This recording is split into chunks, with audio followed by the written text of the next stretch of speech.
Despite his advancing years, Federer is champing at the bit to enhance his record of 20 Grand Slam titles and extend the run of dominance that an elite group known as the Big Four have shared for well over a decade.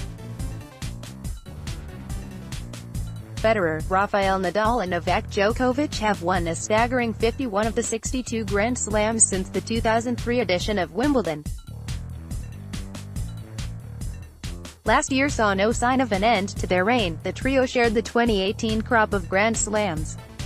Britain's Andy Murray, who announced his impending retirement from the sport Friday, is unseeded for the opening major of the year but rounds out the group.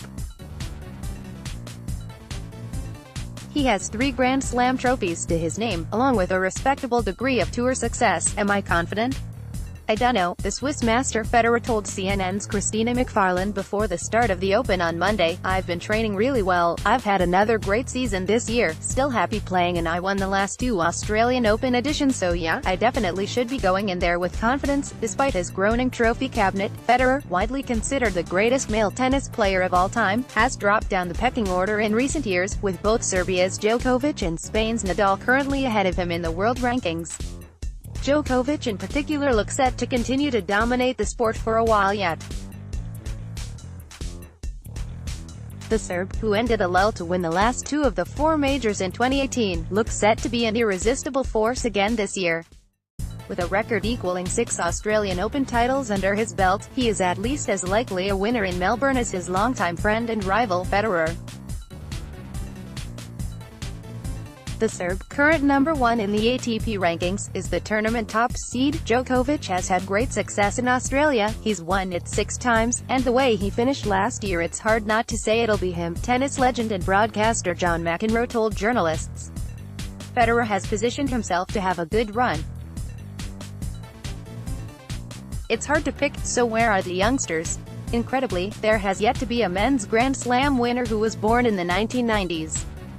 The youngest, Marin Cilic, who won the 2014 US Open, was born in September 1988. McEnroe says it's increasingly hard for younger players to break down their older opponents' fast and physical games over the course of a grueling tournament. The game has become more physical and the ball has been struck faster. It's just become more difficult for a young kid to be able to stand up to that. For 7 matches, the 7 times Grand Slam champion told journalists in Melbourne.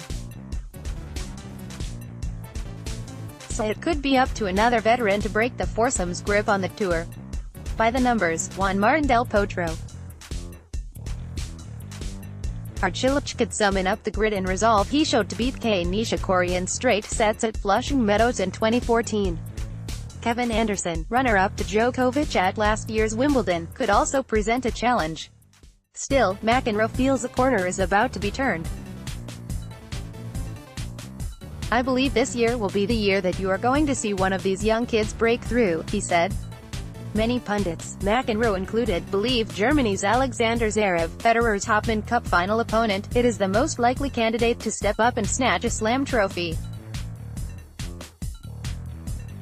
After defeating Djokovic to win the ATP Tour Finals in London in November, he's joined by a host of other strong claimants in their 20s, including Austria's Dominic Thiem, American 20-year-old Frances Tiafoe, Japan's rising star Kei Nishikori, Greece's Stefanos Tsitsipas, Australian bad boy Nick Kyrgios, the Russian duo of Karen Khachanov and Daniil Medvedev, and Britain's Kyle Edmund. The door is open. If you look at the rankings, you have a lot of players positioned to make a big breakthrough, McEnroe said.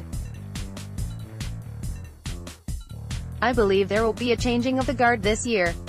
Whether it's Zverev, or one of the others like Khachanov or Tsitsipas, you're going to see them do something big, but for that to happen, and for the world to embrace a new generation of superstars, the old guard will first have to step aside.